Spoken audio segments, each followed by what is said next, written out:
So the 2013 charts of Google's most popular searches in Australia are just in, with the top Google search at number 1 being "What is twerking?", shortly followed by "Who is God?". Now, on saying this, I don't think you have to be a genius to figure out which of the two questions is more important to be asking Google. I mean, one could potentially explain the reality of our existence, while the other would potentially leave us scarred for the remainder of our existence. And look, I know there's a lot of skepticism surrounding this issue, and quite frankly, I don't blame you. I mean, the meaning of God has been thrown around so often we forgot what it means. From some Zeus-like man in the sky with a big beard, to Thor, to a half-animal, half-human creature, to Kanye West shamelessly producing a track titled "I Am God" on his album Yeezus, to Eminem then self-proclaiming himself as the rap god, a new brand of clothing titled "I Am God", and who could forget Justin Bieber and his believers. You affectionately refer to your fans as beaners. No, believers.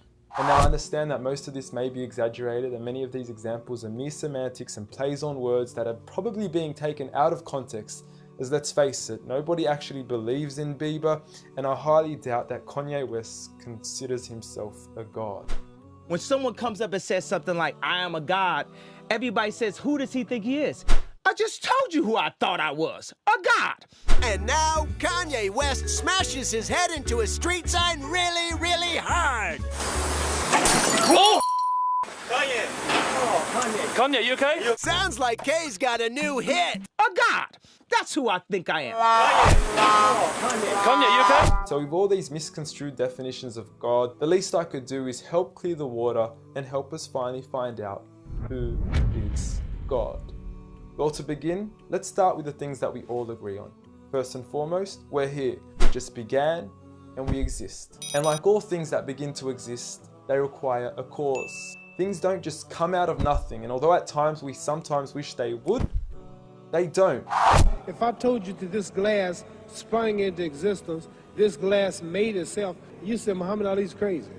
So in saying that, knowing the cause of us is crucial to understanding who God is. Although we are able to explain that we did have a beginning, as many leading cosmologists have affirmed, we are still left unanswered as to what was the cause of our beginning.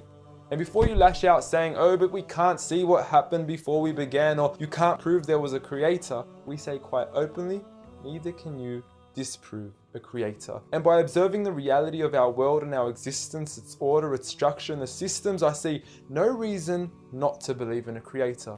But then one may ask, where did this creator come from? What was the cause of him? And it will go on forever and ever, which would most probably lead to us never have ever been created.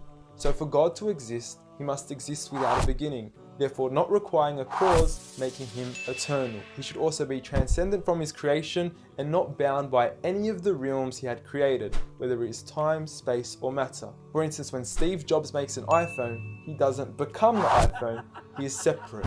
And of course, we could also argue that he is one. This makes the most sense, and it would also avoid any potential conflict between two disputing all-powerful gods with conflicting interests. But we still don't know which God is he. Are you Zeus? Are you Thor? Are you Yahweh? Well, if you agree with everything I've said up until now, you will realize that each of these gods don't fit into our established criteria of who God is. They are all created beings, they are not eternal, they have not created anything, they are dependent, and they require sleep, rest, oxygen, and food. So who is the one and only true God? I present to you a God who is one and only, eternal, exists without a beginning, who was uncreated, requiring no cause for himself, yet being the absolute cause and creator of everything else. Allah. A simple definition of God that is logical and rational. There is nothing like him, no man, no creature, nothing imaginable. He is the one who is perfect, although I don't like using the word perfect because our understanding of perfection would never encompass his true essence. He is in control of everything, whereby nothing can harm us unless he wills it. He is the all-knowing, the all-hearing, and unlike our friend Kanye, he is the all-seeing.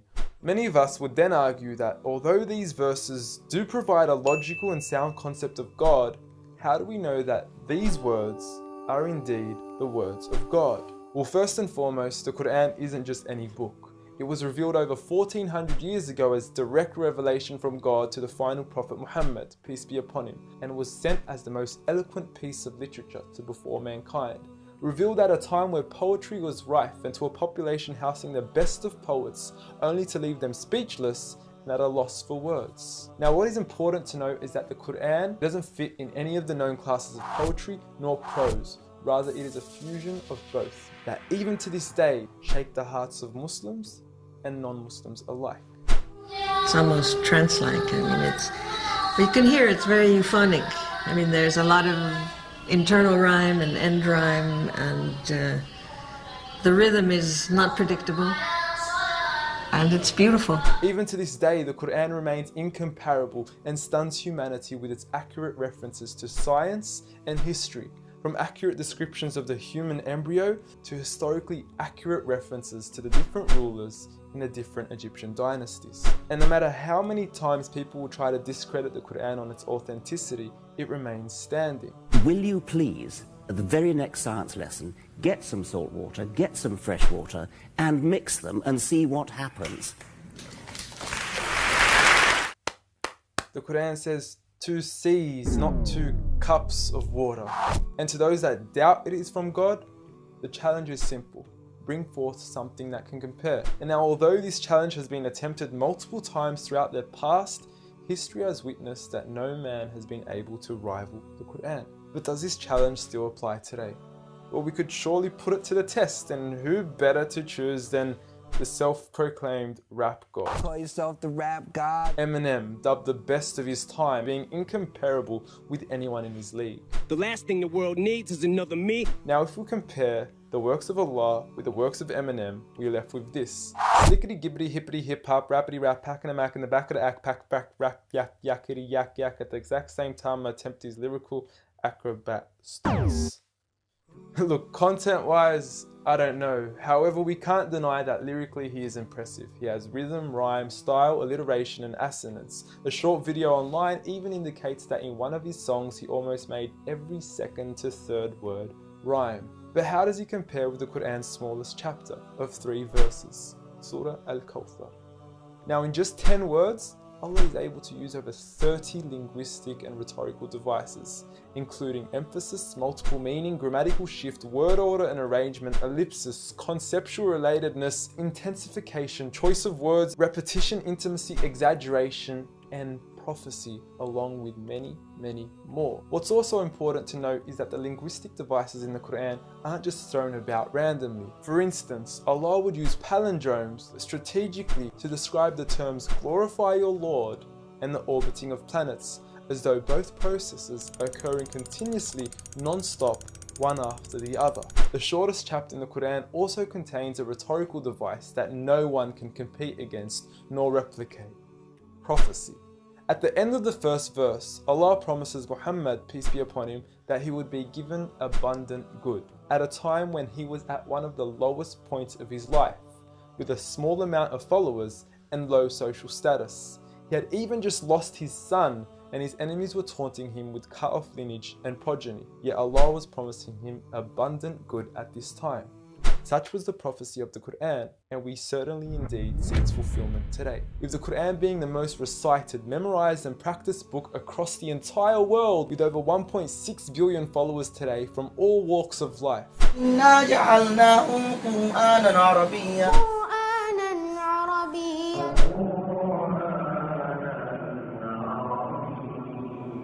Now, I know many of you are probably thinking, okay, cool story bro, but what's the purpose of the Quran? Well, the importance is that it gives meaning to life, from our overall purpose of existence to why we're here and what happens once we die. God teaches us that each and every single one of us is being tested.